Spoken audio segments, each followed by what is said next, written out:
In today's video, we are going to get the amount of subscribers from our YouTube channel by using the Puppeteer.js library. First, we'll need to open up a new terminal and type npm install Puppeteer. And you hit enter. I have already installed it, so I'm going to skip this step. But once you are done, we are going to proceed to the next step. Alright, let's create a new file. We'll call it up.js. And over here, we will have our code going on. Let's require the Puppeteer.js.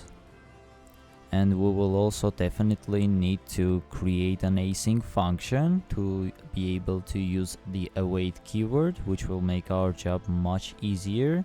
And let's create a try catch block, and if we get any errors, we'll just throw them inside of the console.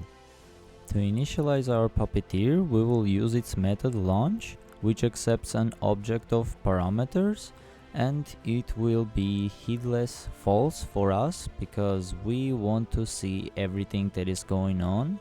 Otherwise, the default is true and it will do everything under the hood.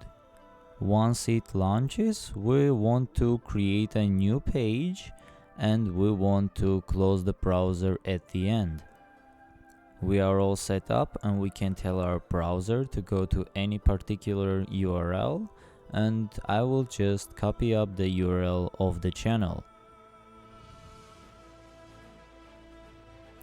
Let's go back to the YouTube page and we want to get the result, the inner text of this element. Let's select it and click inspect, or you can use Ctrl+Shift+C to select it. And now we can see that it has an ID of subscriber count. Let's copy that and switch back. Let's create a variable subscribers. We'll use the pages eval method and we'll set the ID of the element, and we'll just return the text content of that particular element. And finally, let's log it into our console. Alright, now let's check this out.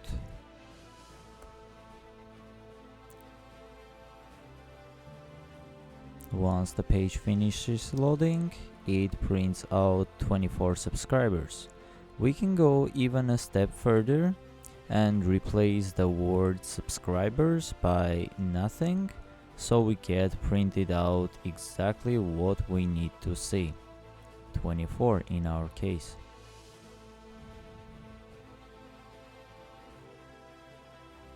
Here we go. And that was all for today. Thank you for watching and I'll see you in the next video.